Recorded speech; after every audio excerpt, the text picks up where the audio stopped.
পাশের বাড়ির এক মহিলা আমার ছেলের নামে নালিশ নিয়ে আসলো। মহিলা বলছিল তার মেয়েকে নাকি ও পাশের ঝোপে নিয়ে গিয়ে খারাপ কাজ করছিল। আমি ছেলেকে বললাম, তোর যা করার তুই আমার সাথে কর। হ্যালো বন্ধুরা, তোমাদের জন্য আরও একটি নতুন ভিডিও নিয়ে চলে এলাম। পুরো ভিডিও দেখলে তোমাদের টুনটুনি দাঁড়িয়ে যাবে, তাই ভিডিওটি পুরো দেখার অনুরোধ রইল। বন্ধুরা, আমার নাম ঝুমা। আমি একজন হাউসওয়াইফ। 15 বছর বয়সে বিয়ে হয়ে যায় আমার এবং 16 বছর বয়সে আমি প্রেগন্যান্ট হয়ে যাই। একটি ফুটফুটে পুত্র সন্তানের মা হয়ে যাই। জীবনে কারোর সাথে লুকিয়ে প্রেম করা, পার্ক সিনেমাতে ঘোরা এসব আর হলো না আমার। কম বয়স থেকেই সংসারে মন মানিয়ে নিলাম, কিন্তু আমার তাতে খারাপ ঠিক লাগে না। নিজের ছেলে আর স্বামী নিয়ে আমার সময় কেটে যায়। আমাদের আর্থিক অবস্থা ভালো ছিল না। দেশে থাকতে আমার স্বামী একটি চায়ের দোকান করত। তা দিয়ে কোনো মতে টানাটানির সংসার ছিল আমাদের। বাড়িতে আমাদের একটি মাত্র ঘর। সে ঘরেই ছেলেকে নিয়ে একসাথে থাকি। শ্বশুর শাশুড়ি আমার বিয়ের পরেই মারা গেছে। আমার ছেলে হওয়ার পর আমার চাহিদা দ্বিগুণ বেড়ে গেল। এতে স্বামী মাঝে মধ্যে একটু বিরক্ত হতো। আমি বুঝতাম আমার স্বামীর চাহিদা কমে গেছে। আমি চাহিদা জ্বালা নিয়ে চুপ থাকতাম আর ভাবতাম স্বামী সারাদিন পরিশ্রম করে তাই হয়তো ক্লান্ত থাকে।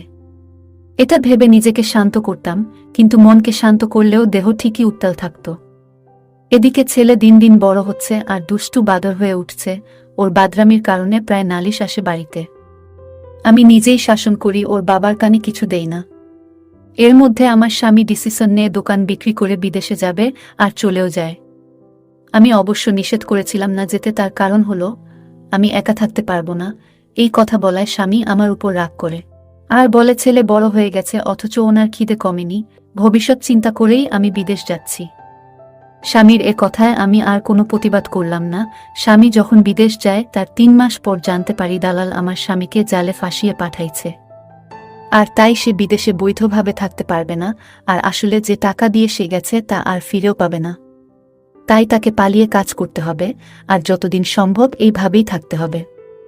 তাই স্বামীর সিদ্ধান্ত, সে যতদিন পারবে এইভাবে থেকেই একবারে দেশে ফিরে আসবে। আমি তার ইচ্ছাই আমার ইচ্ছা তাকে বলে দিলাম। এখন আমার ছেলের বয়স 16 বছর, মানে আমার বয়স 33 বছর। এই বয়সের মেয়েদের সন্তানের বয়স খুব বেশি হলে 8 বা 10 বছর হয়, কিন্তু তার বয়স 16। তার মানে ওর প্রতি আমার দায়িত্ব ও অনেক বেশি।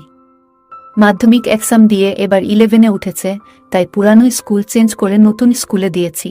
ও একাই স্কুলে যায়, তাই চিন্তায় থাকি।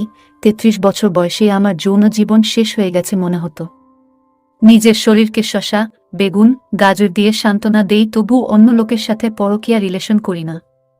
বাড়িতে কেউ যখন থাকে না তখন আমি মোবাইলে পানো খুলে মনের সুখে নিজেই খারাপ কাজ করি আর উদাস হয়ে বসে থাকি। কিন্তু এক বিচ্ছিরি ঘটনা আমার জীবনে ঘটে গেল। এবার সোজা সেই ঘটনায় আসি। আমার গায়ের রং এভারেজ বর্ণের নারীর মতন হলদেটে কিন্তু শ্যামলা। অনেকেই খারাপ নজরে দেখে, সেটা আমি টের পাই, কিন্তু অভ্যাস হয়ে গেছে। এই ভেবে সান্ত্বনা দেই যে বর তো লক্ষ্য করে না, তো কি হয়েছে, অন্য কেউ তো লক্ষ্য করেছে। কিন্তু কাউকে কোনো দিনও এগোতে দেইনি। হালকা ফ্লার্টিং এর মধ্যেই সীমাবদ্ধ। যেমন ধরুন, দুধওয়ালা দুধ দিতে এলে বলে, বৌদি এত দিয়ে কি করবেন? আমিও মজা করে বলি, তোমার দাদাকে খাওয়াবো। সে বলে, দাদার ও কপাল, এত সুন্দর খাওয়ানোর লোক আছে একজন। আমিও আবার টোন কেটে বলি, তাও সমসময় খেতে চায় না। তারপর দুজন হাসি দিয়ে থেমে যাই, কেউই এগোই না। বা সবজিওয়ালার কাছে গেলে ও বলে, ভালো কলা আছে, বেশ জমবে, মানে কলা খেতে ভালো লাগবে। আমিও টোন কেটে বলি, এত বড় কলা আগে দেখিনি। ও তখন বলে, আরে বৌদি, আরও বড় কলা আছে, কোনো দিন লাগলে বলবেন। ডাইরেক্ট গোডাউন এ নিয়ে গিয়ে দেখাবো। আমিও বলি, না বাবা, আমার ছোট কলায় আরাম, বলে কলায় ভয় করে। সে বলে, একদিন নিয়ে খেয়ে দেখেন, আমাদের মধ্যে এরকম চলে। আমি নিজের সতীত্ব অন্য কাউকে দেইনি কখনো, নিজের হাজব্যান্ড ছাড়া। তার মানে এই নয় যে আমার ছেলেদের বা অন্য লোকদের সাথে এরকম করব। যাই হোক, আমার ছেলে বড় হচ্ছে আর ওর শরীর ও বড় হয়ে আসছিল। ভাবনাতেও বড় হচ্ছিল আমার ছেলে। স্বাভাবিকভাবেই 16 বছরের ছেলে খারাপ কাজ করে। আমি অনেকবার ওকে দেখেছি। একদিন ভাবলাম ওর সাথে খানিকক্ষণ হালকা আড্ডা মারি। ওকে বললাম, আজকাল তোর কম্পিউটার দেখা বেড়েছে। ও বলল, স্কুলের কাজ বেড়েছে। আমি বললাম, স্কুলের কাজে মনে হয় শ্যাম্পু লাগছে। ও মানে বলে মুখ কুঁচকে উঠল। আমি বললাম, না, তোর প্যান্টে আর ঘরে অনেক পড়ে রয়েছে। ও চুপ থাকলো। আমি ওকে লজ্জান্ত দেখে হাসি থামাতে পারলাম না। আসলে আমি এমন মা হতে চাইনি যাকে বাচ্চা ভয় পায়, এমন হতে চেয়েছি যাকে বাচ্চা বন্ধু ভাবে। এই ভাবনা থেকেই সঠিক রাস্তায় চালনা করতে পারিনি শুধু। আমি বললাম, ঠিক আছে বাবা, বুঝি আমি, কিন্তু তুমি বড় হচ্ছ, বুঝে সুঝে কারো আজে বাজে জিনিস বেশি দেখো না, তাতে মাথা খারাপ হবে। ও লজ্জায় লাল হয়ে গেল। আমি বললাম, তুমি যেটা করছো সেটা সব ছেলেরাই এই বয়সে করে, কিন্তু বেশি করা ভালো নয়, তাহলে অনেক প্রবলেম হবে। ও আবার একটু সাহস করে বলল, কিন্তু আমার এটা করতে খুব ভালো লাগছে, আমার সারাদিন করতে ইচ্ছে করে। আমার মেয়েদের দেখলে, বিশেষ করে বেশি বয়সের মেয়েদের দেখলে খুব সমস্যা হয়। আমি নিজেকে এটা করা থেকে আটকাতে পারি না। আমি মজা করব বলে ওর সাথে আড্ডা মারা শুরু করেছিলাম, কিন্তু ওর কথা শুনে টেনশনে পড়ে গেলাম। তাই ওকে দেখে বললাম, এরকম করে না। বলতে খারাপ লাগলেও ছেলের কথা ভেবে বললাম, তুমি দিনে একবার এসব করো, কিন্তু অনেক সময় ধরে ভালো করে করবে, তাহলে দেখবে ভালো লাগবে। আমি কিছু বলবো না তোমায়, তুমি চুপচাপ তোমার ঘরে বসে এসব করবে। কিছুদিন পর একদিন দুপুরে পাশের বাড়ির এক মহিলা আমার ছেলের নামে নালিশ নিয়ে আসলো। ওই মহিলার অভিযোগ শুনে আমি তো রাগে জ্বলছি যে আজ ওকে মেরে শেষ করে ফেলব। মহিলা বলছিল তার মেয়েকে নাকি ও পাশের ঝোপে নিয়ে গিয়ে খারাপ কাজ করছিল, আর উনি তা দেখে ফেলে ওদের ধমকে তাড়িয়ে দেয় আর মেয়েকে বাড়ি নিয়ে আসে। অমন সময় ছেলে বাড়ি আসে, ওই মহিলাকে দেখে আবার দৌড়ে পালায়।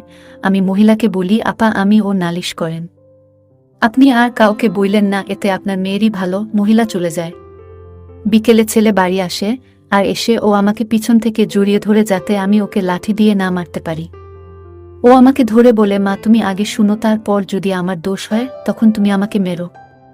আমি ওকে বলি, তুই এত খারাপ হইয়া গেছিস যে তোর নামে এই সব নালিশ আসে, আমারে ছাড়, আমি তোরে মাইরা ফালামু। ও ছাইরা বলে, আমার ভুল হইছে, আমি একটা লাঠি দিয়ে ওকে মারি আর বলি, আর এসব করবি। ও বলে না। আমি ওকে গালাগালি করে ঘরে চলে আসি। ও পিছন পিছন এসে ঘরে ঢুকে বলে, আমার কি দোষ, ওর ভাই তো বলল তাই করলাম। আমি আর ওর সাথে কথা বললাম না। রাতে আমি না খেয়ে ওকে বললাম হাত দিয়ে খেয়ে নিতে। ও হ্যাঁ না কোনো জবাব দিল না। কিছুক্ষণ পর ও এসে আমার পা জড়িয়ে ধরল আর বলল, মা আমাকে মাফ করে দাও, আমার অন্যায় হয়েছে। তারপর একদিন সকালে আমার ছেলে কোথাও যাওয়ার জন্য প্রস্তুত হলে আমি তাকে বাধা দিই।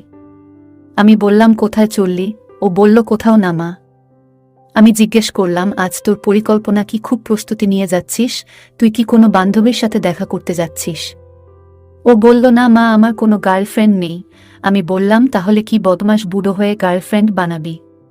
সে অবাক হয়ে আমার দিকে তাকিয়েছিল। আমি বললাম, কি হারামি, এভাবে তাকিয়ে আছিস কেন? সত্যি বলছি, গার্লফ্রেন্ড বানিয়ে মজা করতে ভালো লাগবে। ও বলল, কিভাবে? আমি বললাম, এত সাধু সাজতে হবে না। আমি পাড়ার মেয়েদের কাছ থেকে সব শুনেছি, তুই নাকি ওদেরকে খুব মজা দিস। আমি তোকে একটা চান্স দিচ্ছি, তুই যদি আমাকে খুশি করতে পারিস তাহলে তোকে আর অন্য কারোর কাছে যেতে হবে না, বাড়িতে সব সময় পাবি। ও আমার মুখে এই কথা শুনে আনন্দিত হয়ে গেল। তারপর ও আমার চাহিদা মিটালো বেশ কিছুক্ষণ, আমাকে পুরো খুশি করে দিল। তারপর থেকে আমাদের মধ্যে প্রতিদিন এসব চলতে থাকলো। যাই হোক বন্ধুরা, আজকের ভিডিও এই পর্যন্ত। যদি আমাদের ভিডিওগুলি ভালো লাগে তাহলে লাইক, কমেন্ট এবং শেয়ার করুন। আর সবার আগে ভিডিও পেতে আমাদের চ্যানেলটাকে সাবস্ক্রাইব করুন এবং পাশে আসা বেল আইকনটি অল করে দিন,